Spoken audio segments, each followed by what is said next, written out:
बेइज्जत तक छोड़ दी है। कहानी पे गौर करें मास्टर साहब। हमारे फौजी दुश्मनों को रोक देते हैं, हमारे फौजी दुश्मनों को रोक देते हैं, हमारी आगे लपट को ठोक देते हैं।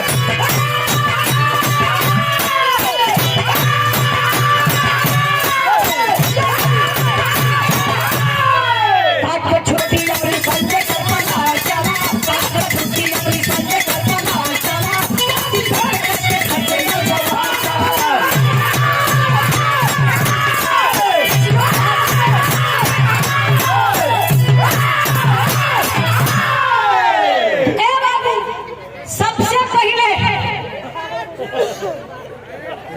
आप लोगों का आशीर्वाद है, बस ऐसे ही बनल रहेगा।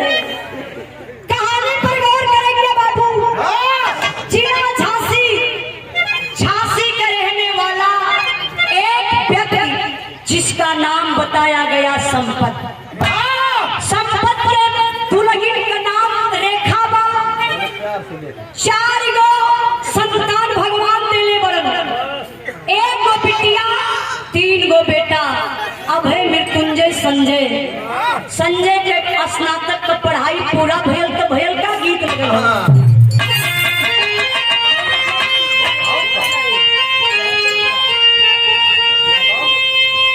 गीत बड़ा बेजोड़ लगल बा। कौनो गांव का भौजाई का करत रहा, कोनो देवर के देखलस आ देख के ये सरिया मचरवा पकड़ के ऐसे ही लपेटे लगे। लपेटत लपेटत लपेटत लपेटत लपेटत लपेटत लपेटत साले एकदम साया बेरोज कर देबा सार तो है मनवा का नहीं। प्रधान जी मैंने तने लपेटले हो ऐसे ही लपेटत छो। अमार ऐसे पैसे थे और से देवर बबुआ अब भाई साड़ी साया हम ना पहिना। हां निकाल के धा दे ओके काहे बदे ले हवा पानी आराम से। भौजाइया मगले कब मास्टर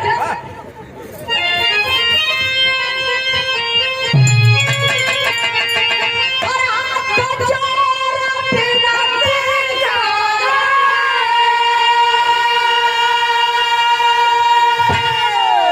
और हाथ को जोरा बिना तेरा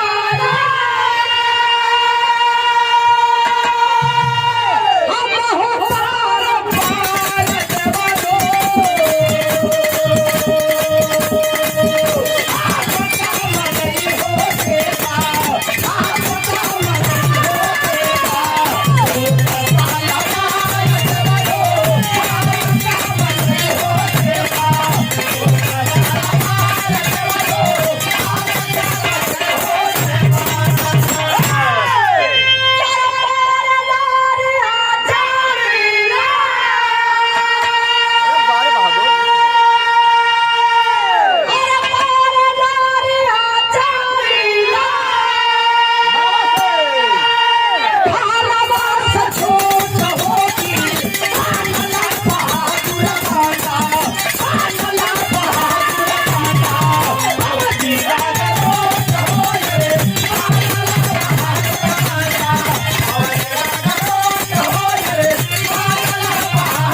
फौजी ऐश्वरी संजय खुली भर्ती निकली है।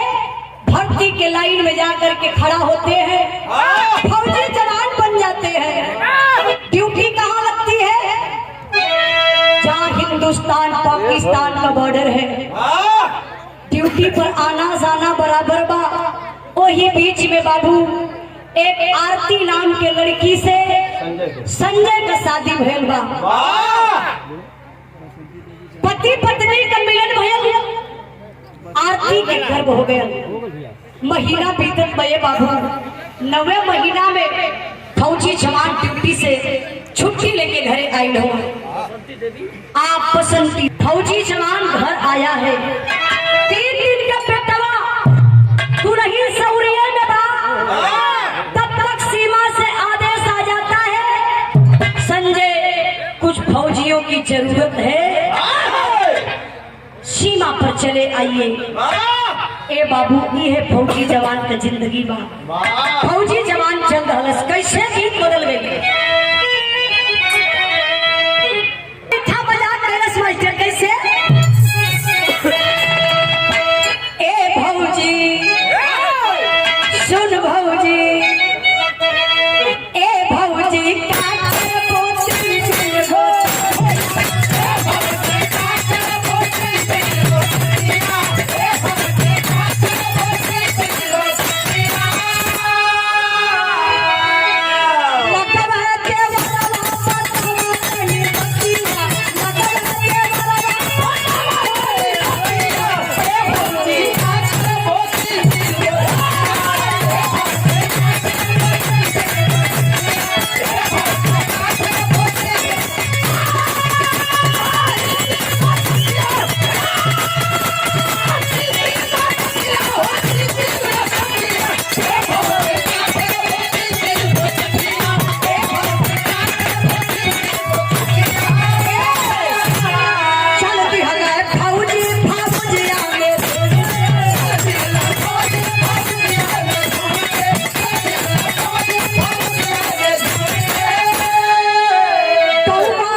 पहुंच जाता है बाबू। ये जवान ड्यूटी पर संजय पहुंचता है बाबू, तो होता है क्या, गीत बदल गए मास्टर।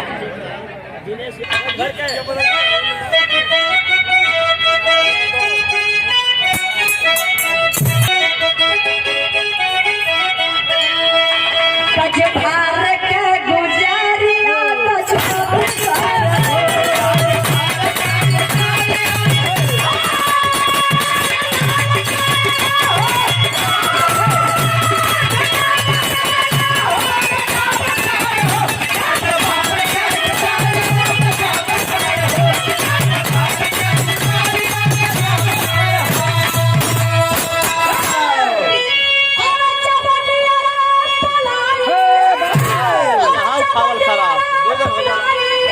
अब ताप प्यार होगा भार के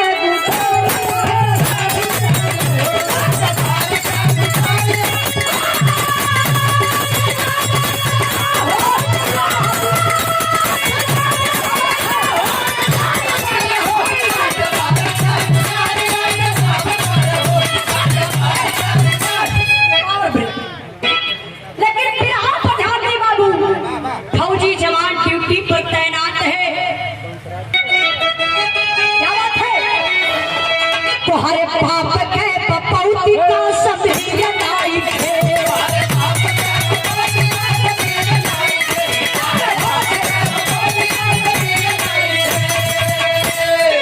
अरे हिंदुस्तान को न खाने वाला खीर नहीं खे, अरे खीर नहीं खे, वो तुम्हारे पाप के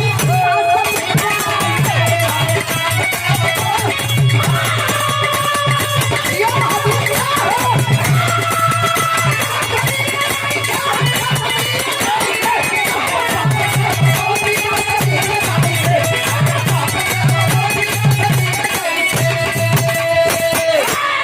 अरे सिंधु नदिया के रसते से आई गई लचोर हो, देखी हल संजय फाटक रहिया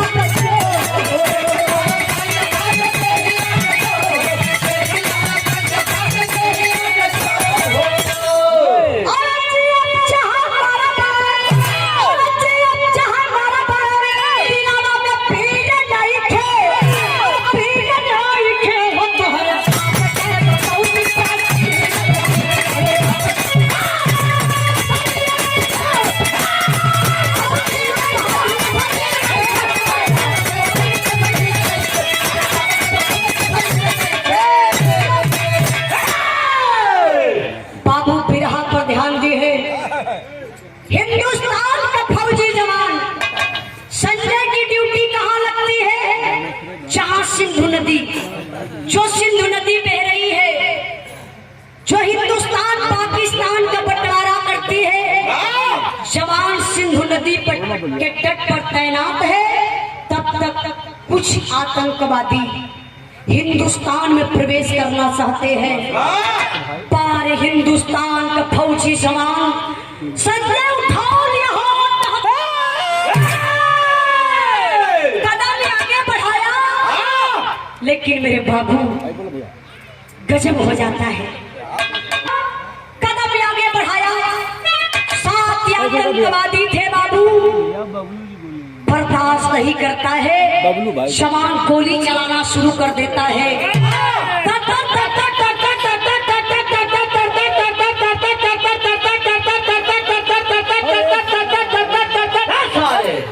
आतंकवादियों के सारे आ गए भाई, लगा गोली चलाने।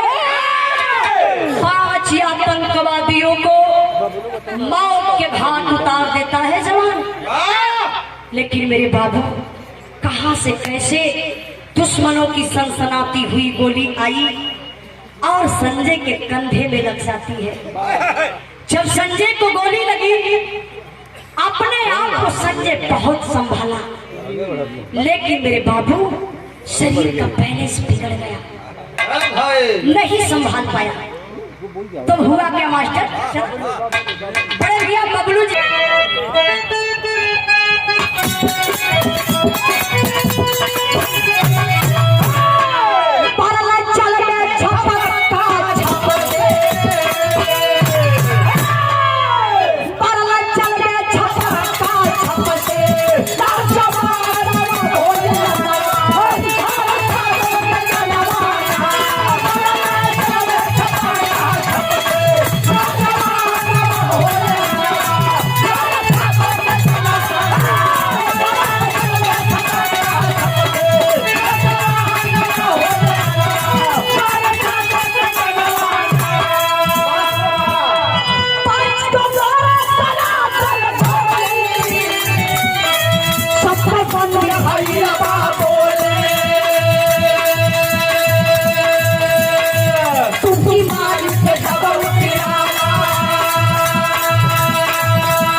बनवाए। शहीद घोषित हुआ जवान, पिंडेट बॉडी का दाह हुआ, 10 लाख रुपया मिला, आरती का जीवन तबाह हुआ। चौथ मौत में बदल गई, चौथ मौत में बदल गई। अब सपने सारे सपने हैं। आरती के ससुर संपत बोले जो सबसे ज्यादा अपने हैं। गौर करेंगे बाबू, कहानी यही से मोड़ लेना। फौजी जवान संजू को कंधे में गोली लगी, अपने आप को संभालना चाहा, लेकिन शरीर का बैलेंस बिगड़ गया। नदी में जवान गिरा और डूब गया। भारतीय सेना कई दिन लगातार उस नदी में बाबू जाल कई जगह डलवा करके खोजते हैं, लेकिन संजय का पता नहीं चला। हार करके सरकार शहीद घोषित कर देती है। संजय शहीद हो गया। घर पे संदेशा जाता है, बिना डेड बॉडी के, बिना लाश लहले बाबू, नाम खाली लेके संजय का अंतिम संस्कार कैल गए। काम क्रिया बीत गई। फिर सरकार द्वारा शहीदी राशि 10 लाख रुपया एक चेक मिलता है। किसके नाम? आरती के नाम। जब 10 लाख रुपया का चेक आरती के नाम मिला तो जहर का बीज बोआए गए घर में। परिवार के भुलाए गए कि हमारे संजय शहीद हो गए। सबके खाली 10 लाख रुपया पे निगाह भये बाबू। एक दिन आरती के ससुर संपत वो बुढ़वा बुलाए के आरती के घर में ले गए। अंदर से बाबू दरवाजा बंद कर दलस हो। कहा जाला कि विनाश काले विपरीत बुद्धि, जेकर विनाश होके के रहेला ओकर मतिए मराए जाले। संपतवा कोठरी में ले जाए के कैलस का आरती के साथे मास्टर।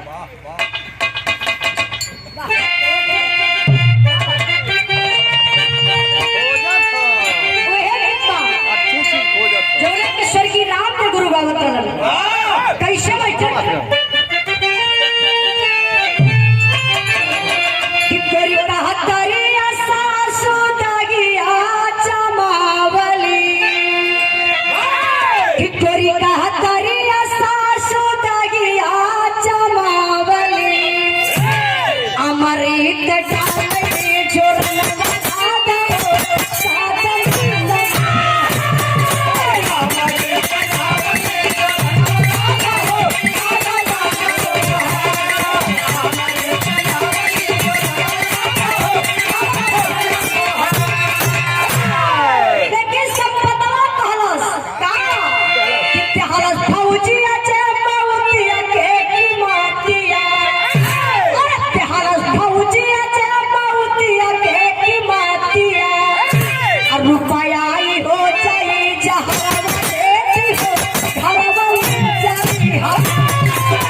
करेंगे बाबू।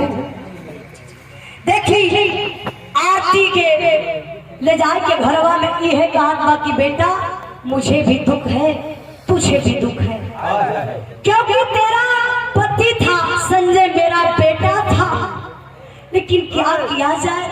मैं सोच रहा हूँ कि परिवार में अब कुछ ना हो तो ठीक है। क्या आरती सोचने लगी, संपतवा कलश बेटा जो 10 लाख रुपया तोरे नाम से बा वो हमरे नाम ट्रांसफर कर दा। अरे बाप रे बाप, आरती के कलेजवा फाट गल हो भैया। आरती रो के कहली का मास्टर अरे मोरे राम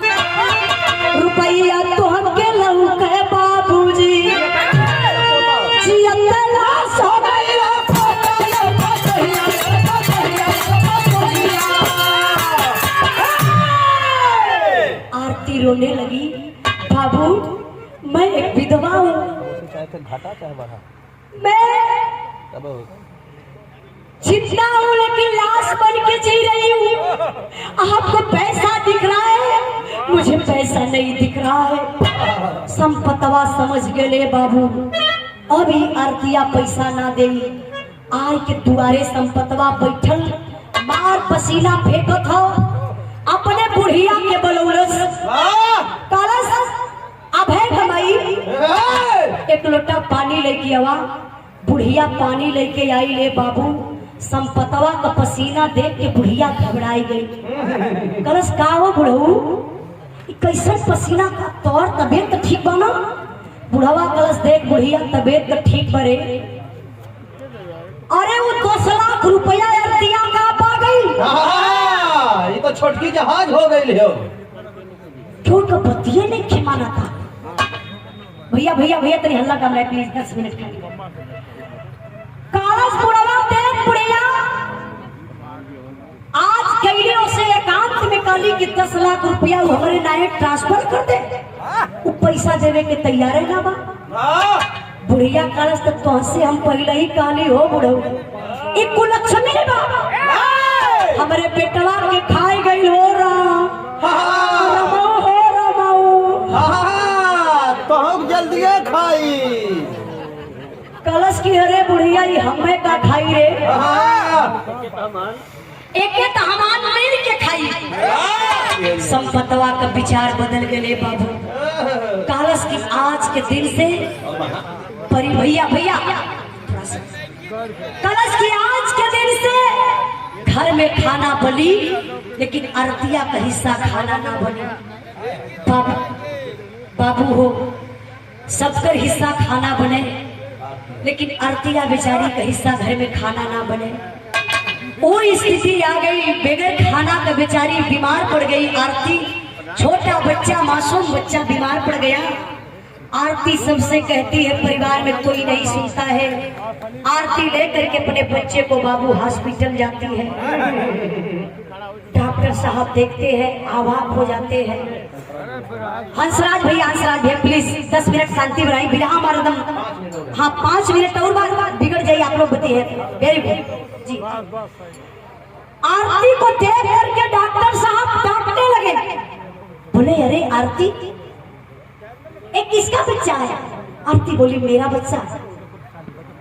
अरे इसको तो 4 दिन पहले मर जाना चाहिए था, क्यों लेकर हॉस्पिटल आई हो? लेकर जाओ, इलाज नहीं होगा। अरे बाप रे बाप, आरती टूट गई मेरे बाबू, रोने लगी। डॉक्टर साहब, लोग कहते हैं कि डॉक्टर धरती पर सेकंड गार्ड हुआ करते हैं, छुटका भगवान बानी। डॉक्टर साहब मेरी बात तो आप सुन लीजिए। डॉक्टर साहब मैं एक विधवा हूँ, एक शहीद की पत्नी हूँ। घर में मेरी एक पैसे की इज्जत नहीं है। लोग मुझे बहुत मारते हैं, पीटते हैं, सताते हैं। एक ही रीजन है, मुझे शहीदी रास 10 लाख रुपया मिला है, उसी के चलते मेरे एक पैसे की इज्जत घर में नहीं है। डॉक्टर साहब को दर्द आ गया। शहीद की पत्नी है, ओहो विपत की मारी बेचारी है। इलाज शुरू कर देते हैं मेरे बाबू। धीरे धीरे उस बच्चे को आराम होने लगा। आराम तो हो गया। डॉक्टर साहब बोले कि बच्चा स्वस्थ है, आरती आप ले जा सकती है घर, लेकिन 30,000 रुपए की जरूरत है। आरती बेचारी जाती है बाबू, कुछ बैंक से पैसा लेती है, कुछ उधार पैसा लेकर के जब आरती हॉस्पिटल की तरफ जाती है, वो देखा पपियवा संपतवा हो, सारा बाप के भेद लड़ाई के बैठल रहा। 1 लाख रुपया में 4 गो बदमाश सेट कैले रहे। कोई लहरी के पुलिया पे 4 बदमाश बैठल रहे। आरती जा रही थी, तब तक एक ठे पपियवा सवाल का दलस, एक्सक्यूज मी मैडम, आप आरती है? हाँ भैया मैं आरती हूँ। आपका पति संजय सही? जी भैया हाँ हाँ हाँ। आरती समझ गई मेरे पति के लोग दोस्त हैं, मदद करेंगे। आरती पूछ लेती भैया आप लोग कौन? अरे बाप रे बाप, पपियवा ये हथवा पकड़ के बाबू पीछे कई के मुहवा के दाब दहल आ दबले के बाद खसीटत ओई नहर के पुलिया से एक रास्ता रहल आ दोनों तरफ अरहर का खेत रहल। ओई खेतवा में ले जाए के पटक के बाबू इस सीनवा पे चढ़ गई। अल्लाह तन मुक्कन बेचारी आरती के मारे शुरू कैलन हो बाबू। आरती रोई के कहत बड़ी का मास्टर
मेरे बाबू। आरती को मारते हैं पापी। आरती बोलती भैया मत मारिए, मुझे बहुत चोट लग रही है, मैं कई दिन की भूखी हूँ भैया, क्या गलती है मेरी। पपियावा मनते नहीं खे बड़न। आरती समझ गई जो 30,000 मेरे पास है। बैंक खोलती है बाबू, 30,000 निकाल करके उन पापियों के हाथ में दे देती है। फिर भी वो पापी नहीं मानते हैं, मारते हैं, लेकिन बाहर दुनिया के मालिक। बताया जाता है मारने वाले से बचाने वाले की बाह लंबी हुआ करती है। उसी रास्ते से फौजी जवान जा रहा था जो घर छुट्टी पर आया था। अचानक उसके मोबाइल पर फोन आया। फौजी जवान बोला हेलो। आवाज चीखने चिल्लाने की अगल बगल से आ रही है। फौजी जवान समझ गया कोई अबला है, किसी को मदद की जरूरत है। बोला भाई भाई फोन रख दो। फोन को रख दिया, इधर उधर देखा, फौजी जवान नहीं समझ में आया। जब झुक करके बाबू उस अरहर के खेत में देखा तो एक औरत के ऊपर चार पापी जुटे हैं। पारे हिंदुस्तान का फौजी जवान कंधे पर बैग था बाबू, निकाल कर फेंक दिया। दौड़ गया। जब दौड़ा चारों पपियावा 4 दिशा में हो गई, लेकिन एक को तो पकड़ लिया जवान, घसीटते हुए लाया, आरती के सामने पटक दिया। ये ठेगुनवा सिनेमा पे लगाए के अचार के हुई जब हलस न बाबू लगने 100 रुपया गिनने क्यों नहीं लगी तो रुपया गिने हैं। 30,000। अब एक केहुनी जब लगल फौजी गए गड़गड़ा के कांपे लगल पपियवा। कलश भैया गलती कुछ ना हमार बा, हम लोग एक चोर थे, बदमाश थे, लेकिन एक रईस इंसान बन गए।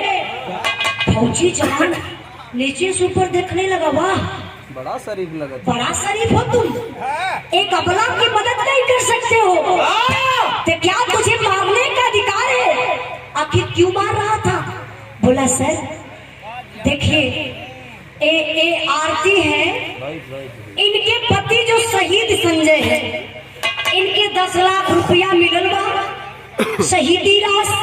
फौजी जवान सोचा ओ संजय, अरे वही भाई संजय क्या जो मेरे साथ ड्यूटी कर रहा था। बस सोच रहा है, ओपन नहीं किया फौजी कुछ। बोला फिर क्या हुआ? तो वो बदमशवा अलस के हमान के 1 लाख रुपया इनकर ससुर संपत्ति देवे के ले हुए। 1 लाख रुपया में कहले इनकी और इनकर बच्चा हॉस्पिटल में भर्ती होके अगर माई बेटा के मार दिया जाए जान से तो सरमान के 1 लाख रुपया मिल जाए। लेकिन अब ज्ञान हो गया, हम लोग गलत थे, गलत कर रहे थे। मत मारिए सर। फौजी जवान समझ गया, उन चारों को छोड़ दिया। जाओ, इस औरत को तो मैं मारूंगा, जा करके 1 लाख रुपया ले लेना, ऐसी जगह मार के फेंकूंगा पेपर पत्रिका नहीं बोलेगा। चारों पपिया चल गए ना बाबू। रोज सुबेरे सुबेरे पेपर पढ़ा था, क्यों मरले होई तो कहीं फेंकले होई तो पेपर जरूर बोली। 4-5 दिन जब बीत गए तो चारों सोचना की लगत हो मारी ना ओके राखी। हाँ, और नहीं तो मार डाली। धूम से तो एक करी जरूर। चारों गईले 4-5 दिन के बाद संपतवा के द्वारे घर कहा संपत का संपत में ईटा पत्थर बरसल कहिए ये बात है। अरे कहा चाचा, अरे काहे बड़ा उदास है का बच्चे कहा बचवा कुछ ना काला कि हम लोगों ने ऐसा काम किया पेपर पत्रिका भी नहीं बोलेगा। कल हाँ बैठिए बैठिए, कल बैठिए बैठिए ना 1 लाख रुपया लेके दा। चारों पपियवन के 1 लाख रुपया लिए के संपतवा दहलस, और चारों लेके 9 तो 11 हो गए। यहाँ का बात आप लोग छोड़ी, जरा से दिमाग लेके चली सीमा पे।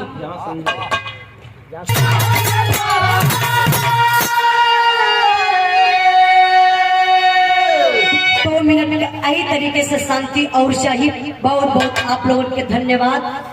फौजी जवान कैंप में अभी बैठे हैं, तब तक एक मल्लाह जाता है, बोला चाहिए सर।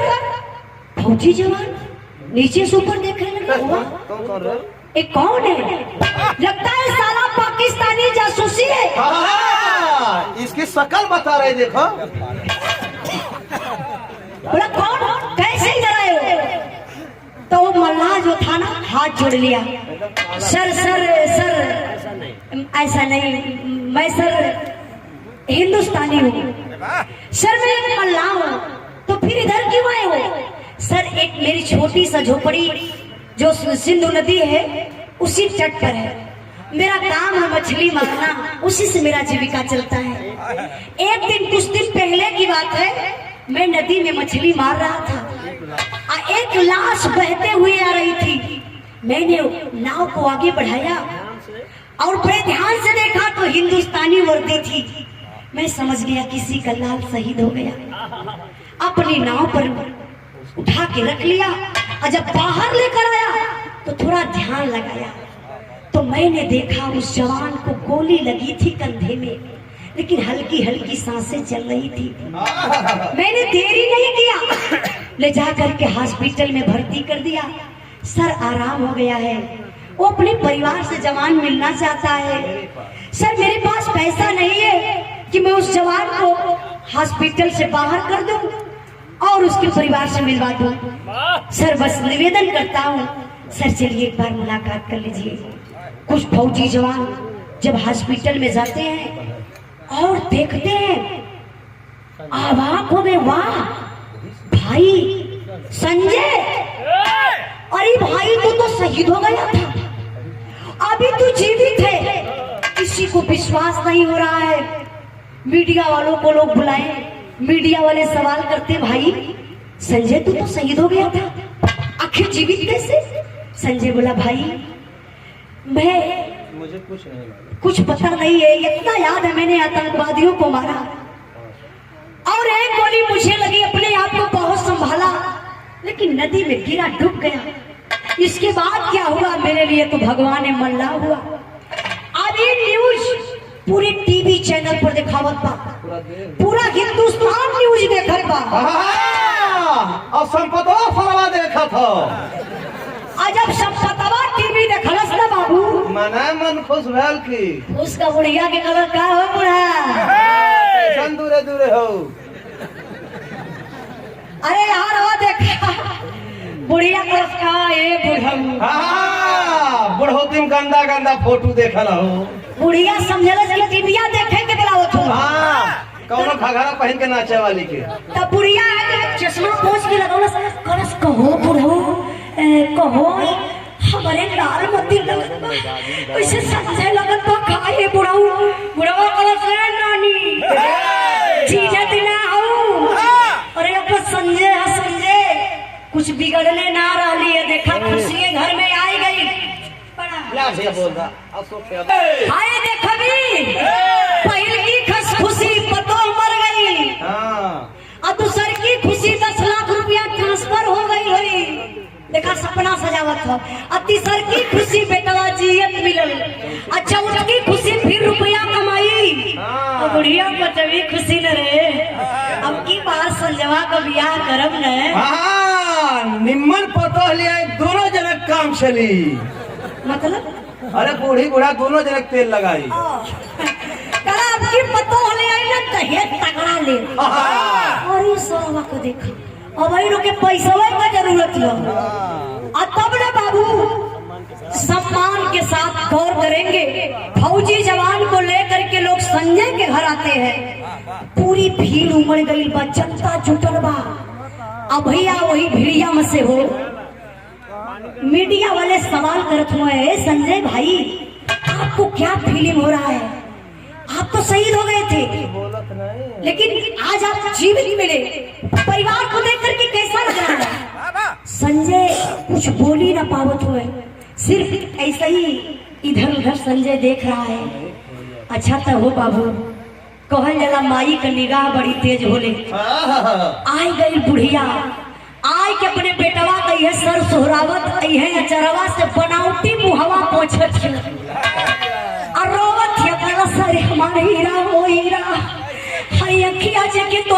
खोजत को लाल ओकर अखिया तो के ना खोजल सो हीरा तेरा ही तभी तौला सो लाल लगन गांव का पूरा का वो 10 लाख रुपया पौलस कौनो की नहीं के चल गए कि कहीं मर गए कुछ पता ही ना अब बाबू जो इमोशनल में था फौजी जवान तेवर में आ गया अब संजय को क्या पता कि माई मंथरा घरोला दा करत हैं कोई भिड़िया में से बाबू एक आवाज आई हो जो करजवा के चीर धलस आवाज का रहा आखिरी भाव बाबा क्या बात है अरे सारा कट गया सबैया कलनी हमारे मामी का सनुरल हाजिर सजाए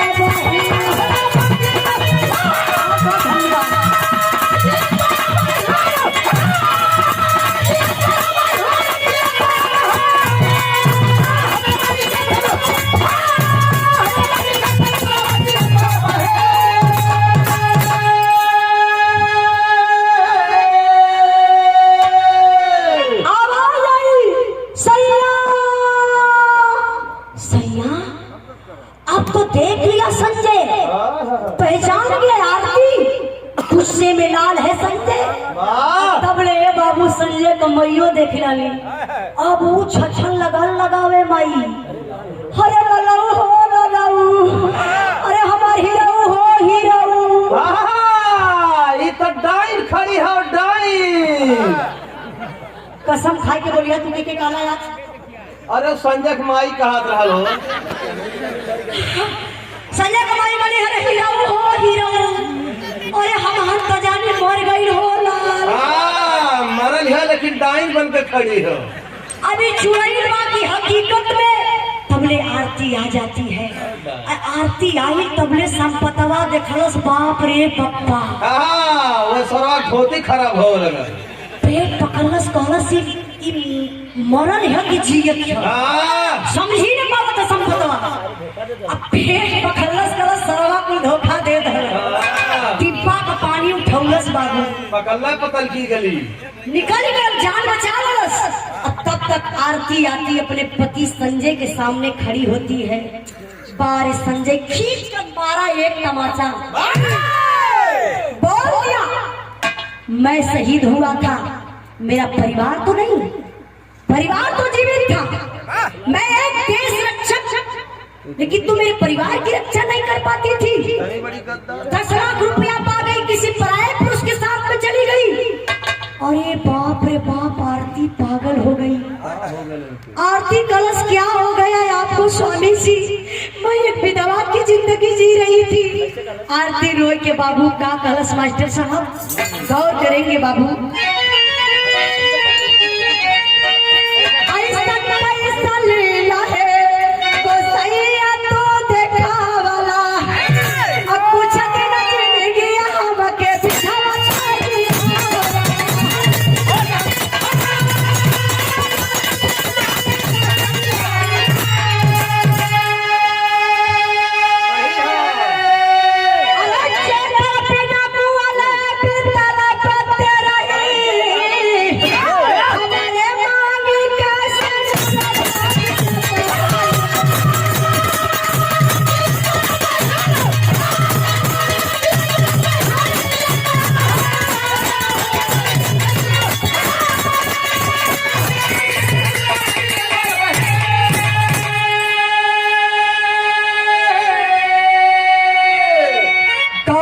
मेरे बाबू, आरती रोती है मैं विधवा की जिंदगी कैसे जी रही थी।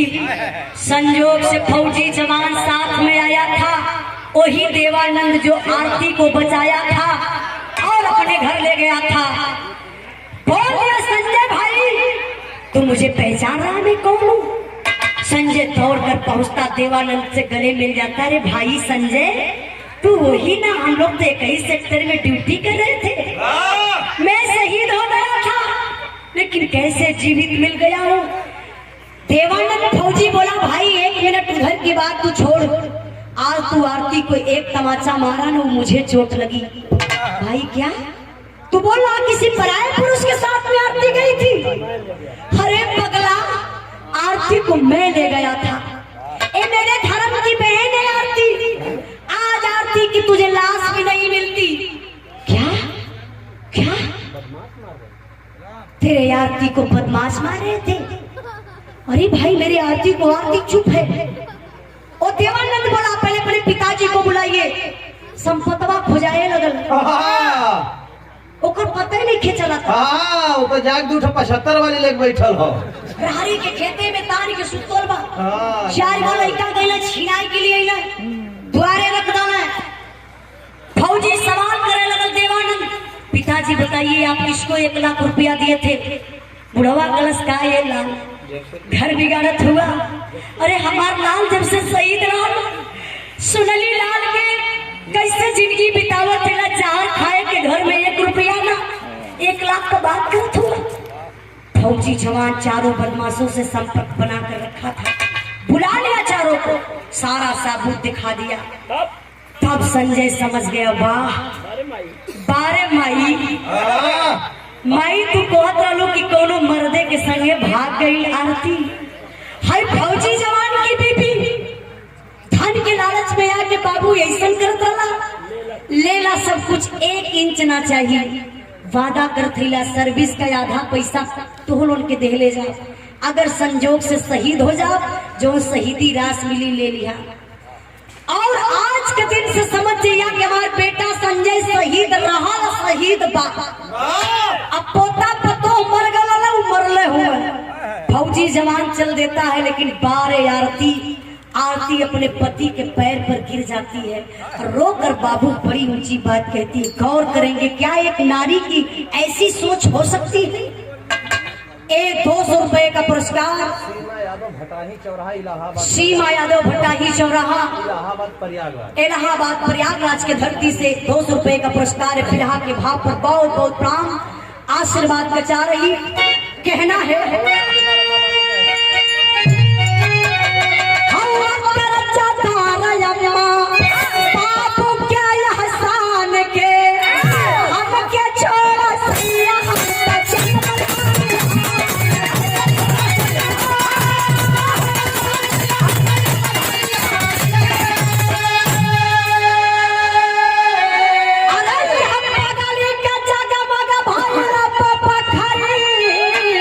हमारे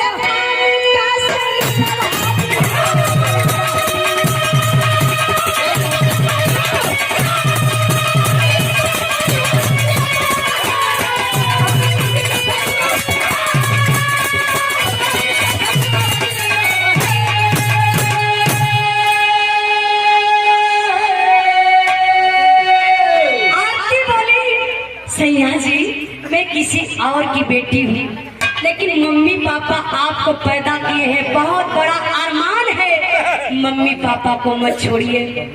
बारे फौजी जवान आरती रोती है, जो मुझे कष्ट मिला हो सकता उसी कष्ट के चलते आप मिल गए, मेरे मांग का सिंदूर मैं सुहागन बन गई। स्वामी जी मम्मी पापा को मत छोड़िए। फौजी जवान अपने बीवी की बात को मान करके अपने पत्नी अपने बच्चे को मम्मी पापा को साथ में लेकर के ड्यूटी पर चल देता है। हम बताइला बिहार के सुने वाले भैया बाबू बहुत कीमती आप लोग अपन टाइम दिहल गल, कुछ गाँव बजाव में गलती भइल हुई थी, आप लोग क्षमा करने का कष्ट करेंगे। ऐसा पब्लिक बहुत कम मिलेला, प्रधान जी के दरवाजे पर बड़ा मान सम्मान मिलल, बड़ा प्यार मिलल। गोपाल यादव बबुरा से, गोपाल यादव बबुरा के धरती से 500 रुपए का पुरस्कार और 500 रुपया जब हम गाड़ी में बैठे लली तब भैया दे के गलना है। हरिलाल यादव ग्राम बघाव पोस्ट सलेमपुर बघाई प्राइमरी स्कूल के हेड मास्टर, प्राथमिक विद्यालय मलौरा सादात गाजीपुर से 500 रुपए का पुरस्कार, बहुत बहुत दाम। मोबाइलिया ना बोल रुका नहीं मोबाइलिया में लिखले रही है। तो रखे मेरे बाबू बहुत बहुत आप लोग के धन्यवाद। हमारा गाना सुने के रही तो हमारे गुरुजी के कंपनी पीएल म्यूजिक, आप लोग पीएल म्यूजिक पर हमारे गाना के सुने खातिर उजाला यादव आप लिखिए तो हमारा गाना आप लोग के देखे के सुने के मिली। अब आखिरी कहना बा नहीं गुरु भी आखिरी कहना बा बैठे साहब,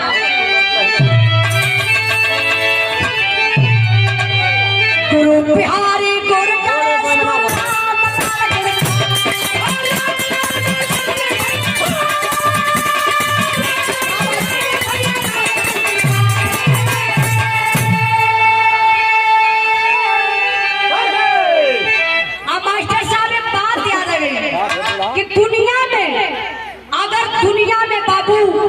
मैं बताती हूँ, अगर आपका स्वास्थ्य चला गया तो आप समझिए कि आपका थोड़ा मामूली कुछ गया है।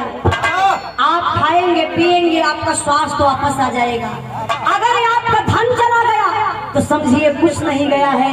अगर आपका चरित्र चला गया तो समझ जाइए कि आपका सब कुछ चला गया। तो इसलिए मैं बताती हूँ मान सम्मान को बचा करके चलिएगा, पैसे के पीछे कभी मत भागना बाबू।